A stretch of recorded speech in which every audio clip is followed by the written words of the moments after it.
సమాజంలో పేదరికానికి అనేక కారణాలు ఉన్నాయి. చరిత్రలో మనం చూసినప్పుడు కొంతమంది ఆర్థికంగా, రాజకీయంగా, సామాజికంగా వెనుకబడే పరిస్థితికి వచ్చారు. చరిత్ర ఒకసారి విశ్లేషించినప్పుడు ఈ మూడు కారణాలు కూడా ఆ కులాల్ని ఎక్కడికక్కడ ఆర్థికంగా ఎనిక్కి లాగేసే పరిస్థితి వస్తుంది. ఇప్పుడు మనం ఒకసారి ఆలోచించిన దిశ, స్వాతంత్రం వచ్చింది, 75 సంవత్సరాల పైన పూర్తి చేసుకున్నాం. నిన్న మళ్ళా చూస్తే 2047కి 100 సంవత్సరాలు పూర్తి చేసుకోవాలి.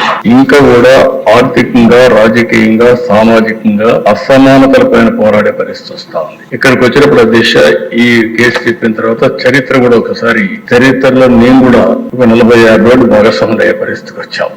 అది కూడా ఒకసారి చూసినప్పుడు దీన్ని ఇటీవల కాలంలో అనేక ఛాలెంజెస్ తర్వాత, నేను ఆ చరిత్ర చెప్పేటప్పుడు అవి కూడా చెప్తాను, ఒక తీర్పు ఇచ్చారు. 7 మంది జడ్జెస్ 6+1 తీర్పు ఇచ్చినప్పుడు చాలా స్పష్టంగా రాష్ట్ర ప్రభుత్వాలు ఏ వర్గమైనా సరే వెనకబడిందని భావిస్తే మీరు వర్గీకరణ చేసే అవకాశాలు ఉన్నాయని రాష్ట్రం గాని, కేంద్రం గాని అందరికీ మీకు చేసే అవకాశం ఉందని చాలా స్పష్టంగా తీర్పు ఇచ్చారు. దానిపైన 1 మ్యాన్ కమిషన్ వేయడం, గ్రూప్ ఆఫ్ మినిస్టర్స్ ని నియమించడం, వారందరూ ఆలోచించిన తర్వాత మొన్నే కేబినెట్ లో కూడా ఒక నిర్ణయం చేశాం. ఈ నిర్ణయం చేసిన దాని అధికార దిశ, ఎన్నికలప్పుడు కూడా ఎన్డీఏ కూటమి వర్గీకరణకు కట్టుబడి ఉందని చాలా స్పష్టంగా చెప్పాం. చెప్పిన మాట ఈ రోజు నిలబెట్టుకోవడానికి ఈ వీడియో నచ్చితే లైక్ చేయండి. అలాగే మా ఛానల్ ని ఫస్ట్ టైం కనుక చూస్తున్నట్టయితే ఇప్పుడే సబ్స్క్రైబ్ చేసుకుని పక్కనే ఉన్న గంట సింబల్ ని యాక్టివేట్ చేసుకోండి. అప్పుడే మేము పెట్టే ప్రతి వీడియో మీకు నోటిఫికేషన్ గా వస్తుంది. అలాగే ఈ వీడియో పూర్తిగా చూసినందుకు